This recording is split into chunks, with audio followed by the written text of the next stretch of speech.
Ikaw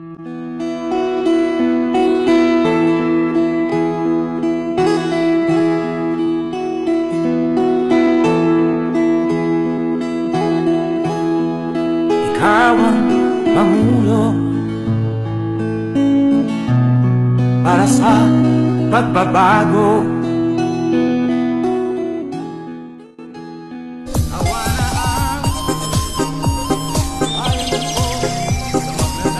Yung inihain naming kaso sa Korte Suprema, ito po yun, yung aming petition for certiorari and prohibition. Final po namin ito nung Monday.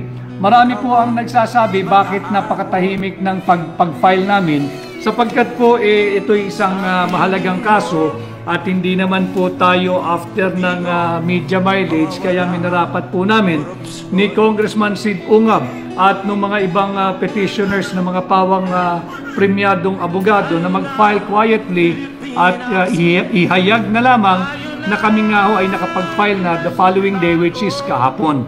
So ito po yung kopya ng aming final nung Monday na petition sa Korte Suprema.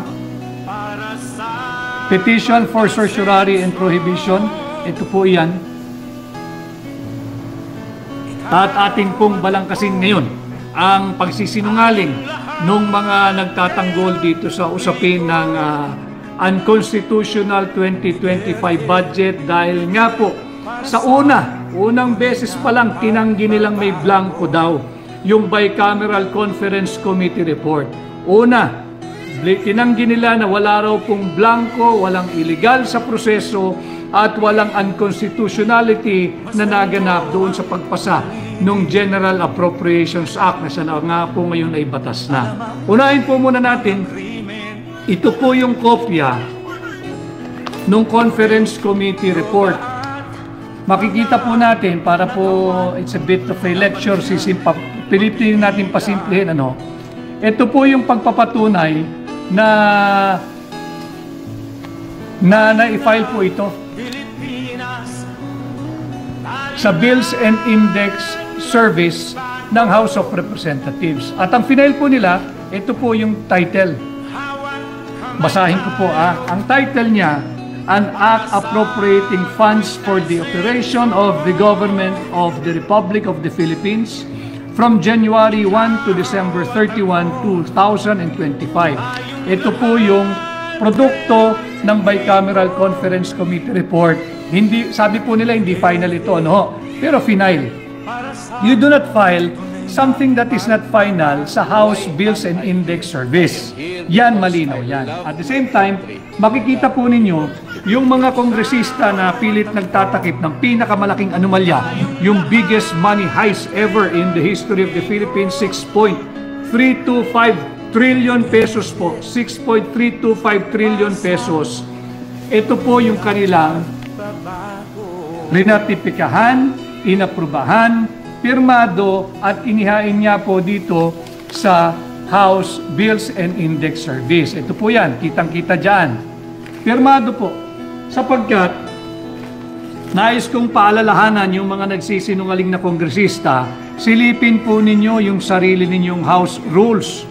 Yung rules po ng House of Representatives, specifically yung Section 63 at saka yung Section 64.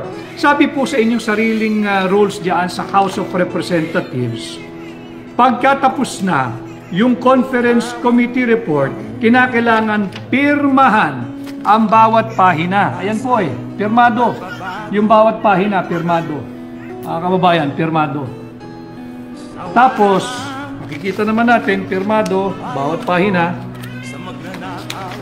pirmado, at makikita naman talaga na ito'y pinirmahan Malinaw po yan yung last page.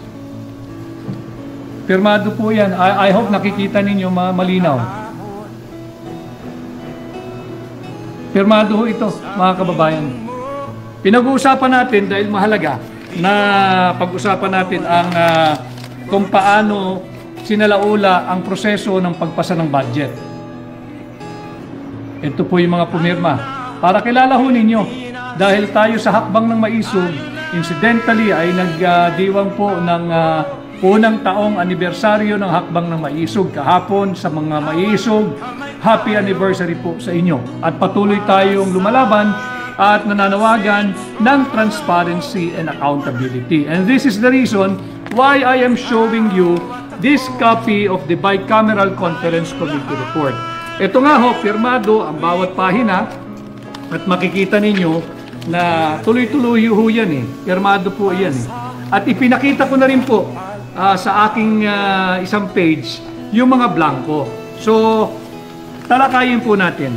Merong isang mambabatas na ginagawa pong bobo ang mga Pilipino. Masaklap, masakit, sapagkat patuloy po tayong binubudol, ninanakawan ng trilyong pisong halaga, tapos ginagawa pa tayong bobo. Ang sinasabi ho kasi, nung mambabatas na yan na taga Marikina, hindi ko kasi matanggap eh. Congresswoman Stella Kimbo, hindi ko matanggap na ginagawa mo naman bobo, ma'am, yung mga Pilipino. Huwag mo naman gawing bobo ang mga Pilipino. Kaya ako nagkakaroon ng ganito diretsong ugnayan sa mamamayang Pilipino sapagkat sinisikap ko hong pasimplihin yung mga usapin. Tingnan po nyo yung sinasabi niyang may omnibus motion daw na pinahintulutan yung kanilang technical staff na mag-effect, authorized to effect o gumawa ng correction. Tatlong bagay lang ho yung sinasabi ron eh. Binigyan nila ng otoridad na gumawa ng correction sa typographical, grammatical, and or printing error. Malinaw po yan. Ito po yung sinasabi niya. Tama siya. Oh. May omnibus motion. Pakibasa po ninyo. Binilugan ko po kung ano lang yung pwedeng gawin ng kanilang technical staff. Malinaw dyan, they are authorized, the technical working group or the technical working staff of the Committee on Appropriation of the House and the Senate Finance Committee to effect corrections like typographical, grammatical, and printing errors. Tanungin kita, Congresswoman Kimbo, typographical ba yung blanco na may tuturing? Typographical ba yan? Grammatical ba yan? Printing error lang ba yan? Hindi ba substantial abandonment of a sacred duty and sacred mandate to safeguard every centavo of the people's money? Paano mo ngayon sasabing typographical yan?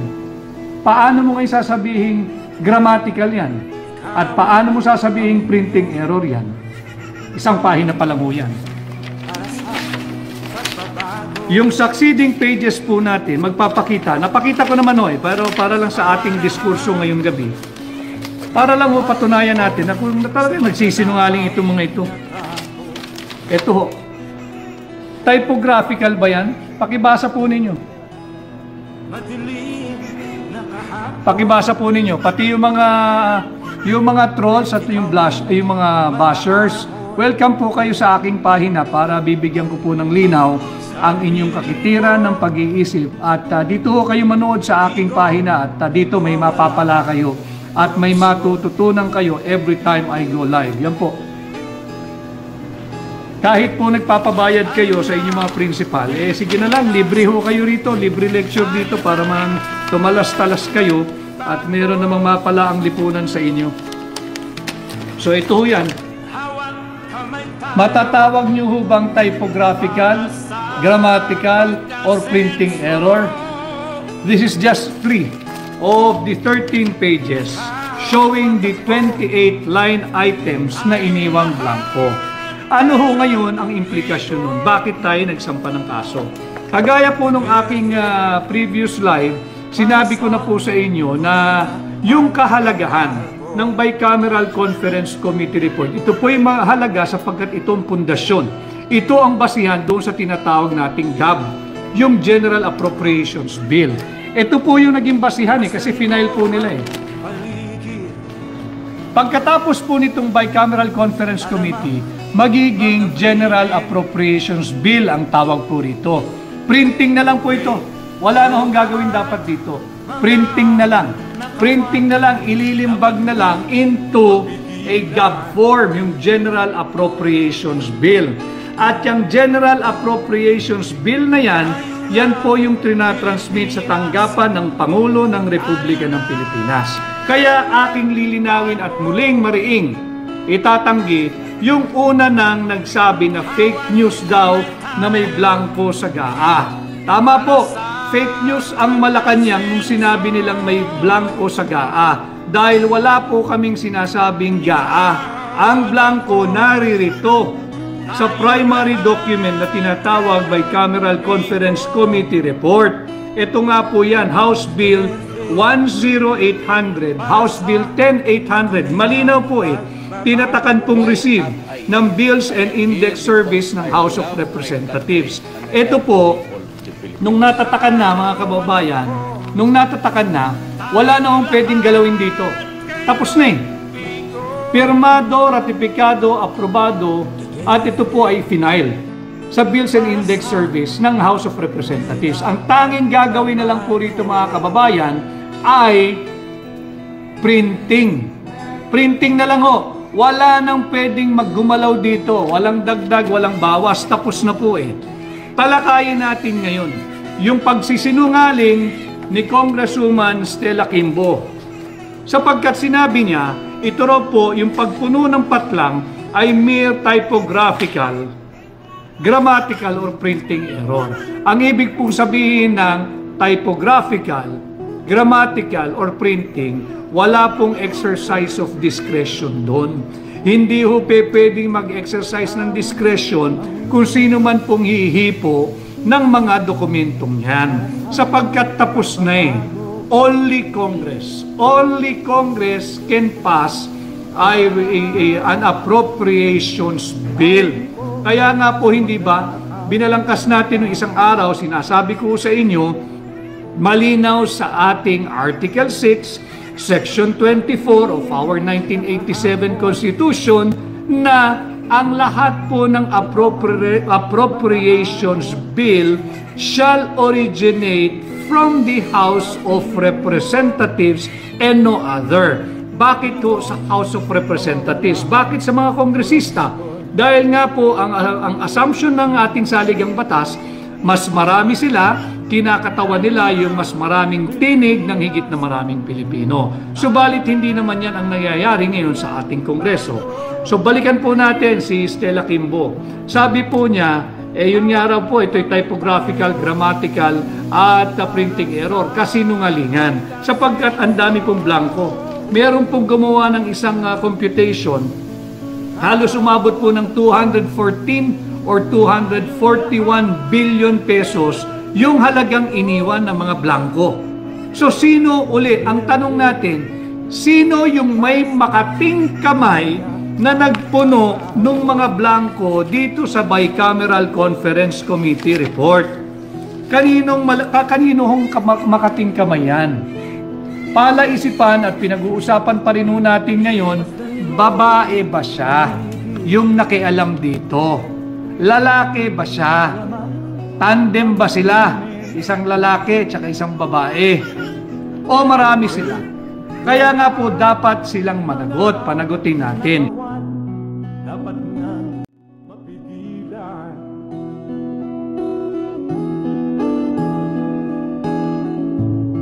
Tayo na Pilipinas, tayo na magbago. Hawak kamay tayo para sa pagtasenso. Ikaw at ako, tayong lahat